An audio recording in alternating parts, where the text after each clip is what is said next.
மீனவன் ஒருவன் மன்னருக்கு மீன் கொண்டு வந்தான். அரிதான இந்த மீனை தாங்கள் சாப்பிடுவதுதான் பொருத்தமாக இருக்கும் என்று எடுத்து வந்தேன் மன்னா என்றான். மன்னரும் மகிழ்ந்து அவனுக்கு 5000 பொற்காசுகள் கொடுத்தார். மகாராணி கொதித்து விட்டார். ஒரு அற்ப மீனுக்கே இவ்வளவு பணமா? அதை திரும்ப வாங்குங்கள் என்றாள். முடிந்த வியாபாரத்தை மாறுவது அழகல்ல என்று மன்னர் மறுத்தார். சரி, அவனை கூப்பிட்டு இந்த மீன் ஆனா பெண்ணா என்று கேளுங்கள். ஆண்மீன் என்று அவன் சொன்னால் பெண் மீன்தான் வேண்டும் என்றும், பெண்மீன் என்று சொன்னால் ஆண்மீன் தான் வேண்டும் என்றும் கேளுங்கள்.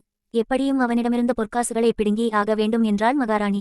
மீனவன் திருப்பி அழைக்கப்பட்டான். கேள்விக்கணையை மகாராணி தொடுத்தாள். அவன் உஷாராக பதில் சொன்னான். இது ஆணுமில்லை பெண்ணுமில்லை, இரண்டின் குணங்களையும் கொண்ட அதிசய மீன். அதனால் தான் அதை மன்னருக்கு கொண்டு வந்தேன் என்றான். இந்த பதிலால் நெகிழ்ந்த மன்னர் மேலும் 5000 பொற்காசுகளை கொடுத்தார். அதிலிருந்த ஒரு காசு தரையில் விழுந்து ஓடியது. மீனவன் அதை தேடி எடுத்தான். மகாராணி கோபத்தின் உச்சிக்கே போனாள். பேராசைக்காரன், கீழே விழுந்த காசை யாராவது வேலைக்காரர்கள் எடுத்து போக்கட்டுமே என்று விட்டானா பாருங்கள் என்றாள் மன்னரிடம். அவன் நிதானமாக திரும்பிச் சொன்னான். நான் பேராசையில் அதை எடுக்கவில்லை மகாராணி. அந்த நாணயத்தில் மன்னரின் உருவம் இருக்கிறது.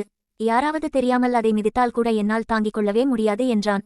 இதனால் இன்னும் மனம் நெகிழ்ந்த மன்னர் மேலும் 5000 பொற்காசுகளை கொடுத்தார். இப்பொழுது மகாராணி தனது வாயை மூடிக்கொண்டாள். இதனால் அறியப்படும் தத்துவம்: பெண்கள் வாயை மூடிக்கொண்டு இருந்தாலே பாதி செலவு குறைந்துவிடும்.